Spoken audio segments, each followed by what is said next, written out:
comment allez-vous? Vous allez bien? Moi je vais très bien, ça se voit.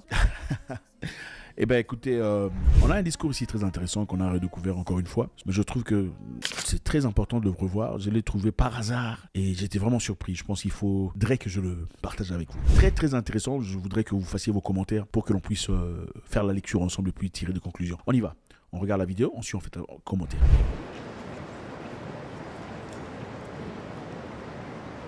Excellencies, ladies and gentlemen, I address this fourth Financing for Development Summit at a defining moment for global cooperation. The agreed outcome document signals a renewed, if not hard-won, commitment to multilateralism and equitable development. I welcome its emphasis on national ownership and sovereignty. For those of us from Africa, Africa's development is first, our foremost responsibility. We approach it with purpose and determination. Yet, strong global partnerships remain essential to our collective success. Calls for greater flexibility in ODA are steps in the right direction.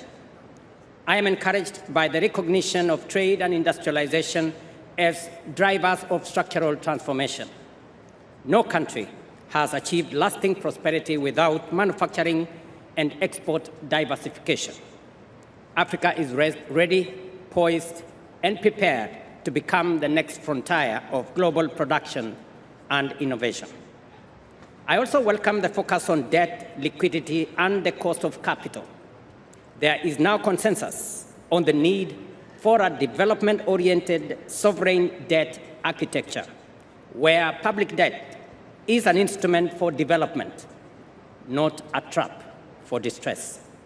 Additionally, effective debt management and crisis prevention, including debt transparency and responsible borrowing and lending, are key, while lowering borrowing costs and expanding fiscal space is essential for sustainable development. It is imperative to have debt sustainability and credit assessments that are accurate, objective, and long-term oriented. The independent expert review on debt, nature, and climate, Kenya co-led with Colombia, France, and Germany, exemplifies meaningful partnership for inclusive and sustainable growth.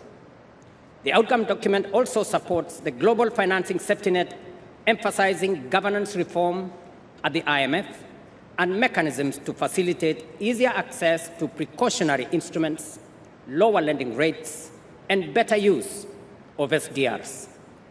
The inclusion of SDRs rechanneling, support for capital adequacy framework, and efforts to incorporate multidimensional vulnerability into financial access signals real progress. What was once radical is now becoming mainstream. We finally have a consensus, ladies and gentlemen, on reforming the international financial architecture. This outcome document now calls for strengthening global economic governance by enhancing the voice and representation of developing countries in international financial institutions. Let us be clear. Without affordable capital and open markets, progress will stall. High debt premiums cannot be fixed by technical adjustments alone. Credit rating agencies also need to change their understanding of African economies. The Africa Credit Rating Agency is a crucial step in gaining a better understanding of Africa. Africa's role is critical to the global climate agenda, but we cannot deliver if our goods, services, and carbon credits are excluded from the global markets or if entire value chains are blocked. We must design trade rules and pricing systems that reward green production and accelerate decarbonization.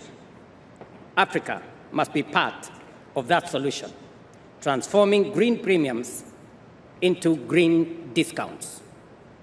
While I respect the document structure, from domestic to global resources, let us not confuse form with priority. Public international finance remains indispensable. Africa is not asking for favors. We are asking for fairness, partnership, and investment.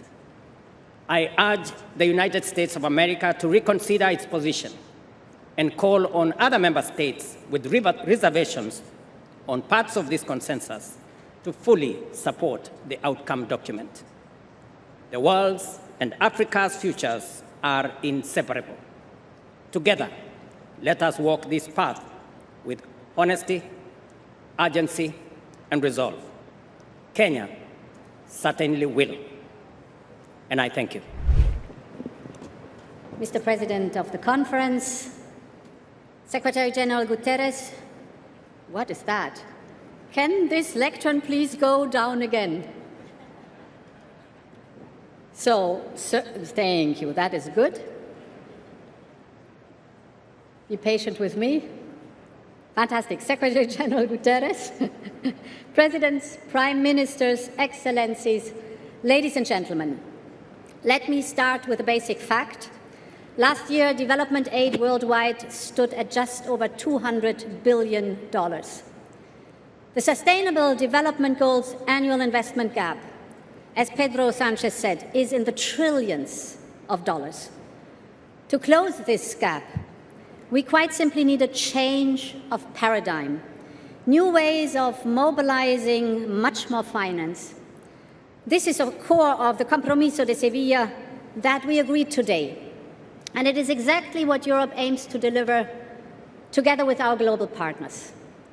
And let me make 3 points in 3 minutes. First, how to make the most of public investment.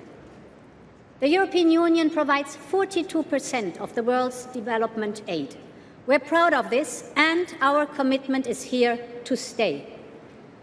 At the same time, it is good that new donors are now stepping up. So why don't we combine forces, set up joint investment programs that play on our respective strengths for maximum impact?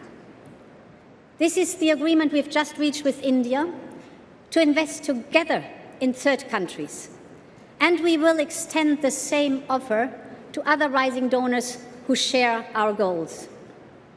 My second point, domestic taxation. This is the most sustainable source of funding for services like healthcare or education. And a fair tax system is vital to attract private investment. This is why we must bring to life the G20 OECD agreement on international corporate tax rules. This will bolster revenues in developing economies. And it is also a matter of fairness, because everyone should pay their fair share. My third and last point, we need the private sector. The private sector must get on board. And this is at the heart of Europe's Global Gateway Investment Programme. We are attracting private capital in transformative development projects that create local growth and local jobs. In the first 3 years, Global Gateway has mobilized almost 180 billion euros in investment in our partner countries.